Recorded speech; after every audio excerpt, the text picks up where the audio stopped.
কি খবর? কোনো খবর টবর রাখেন? খবর পাইছেন কিছু? খবর আছে? নতুন খবর তো ভয়ঙ্কর। কালকে রাত্রে তো ওরা একযোগে হামলা করছে।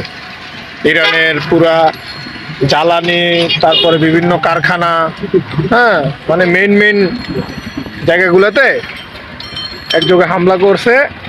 করার পরে তো এখন ট্রাম্প শুধু লাফাইতেছে যে তারা জিতে যাবে জিতে যাবে। ইরান নতি করতেছে না। ইরান বলতেছে তারাও হামলা চালাচ্ছে, আবার পুনরায় যেগুলা যেগুলা ঘাটিয়ে আবার নতুন করে তারা টার্গেট করতেছে।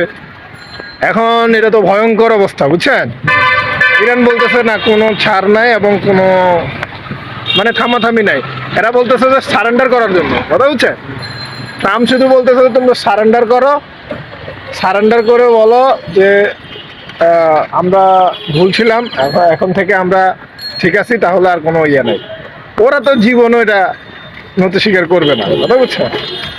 তো ওরা বলতেছে, আয়াতুল্লাহ খামেনি বলে গেছে যে আমার জীবন মৃত্যু বিষয় না, কিন্তু ইসলাম বিষয়, ইরান বিষয় না।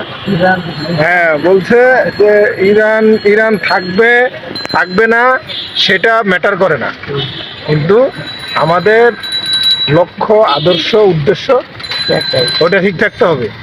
এবং এটা কোনো মানে জয় পরাজয়ের বিষয় না, এটা হচ্ছে লড়াইয়ের বিষয়। এবং এই লড়াই জারি রাখবে। এবং তাদের যে বিপ্লবী কমান্ডাররা আছে, মানে 1 মিনিট, এই ব্যাপারে মতামত কি বলেন? এইভাবে তো বৃহৎ আকারে যুদ্ধ হওয়াটা ঠিকও না। এখন এখানে তো কোনোভাবে কোনো আপোষের কোনো পথ দেখি না, কথা বুঝছে?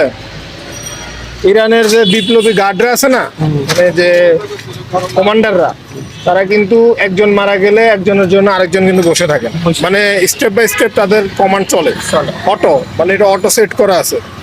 এবং যত মরবে নির্দেশনা একই থাকবে, রুলস আছে, রুলস অনুযায়ী নির্দেশনা একের পর এক আপনার চলতে থাকবে, বুঝছেন?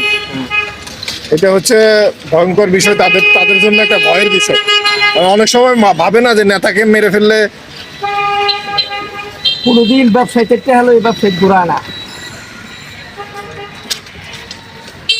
আমি তো স্বাধীন তোর 2 দিন পরে রইলো না, তুই আমার নামে বিচার দে, বিচার দেয়া হ্যাঁ ডাব নিয়ে আসতে তুই 60 টাকা দিলে ঘুরাই। হ্যাঁ আবার ঘুরি গেলিছে, আমি তো খেয়ে দিতে চাই না।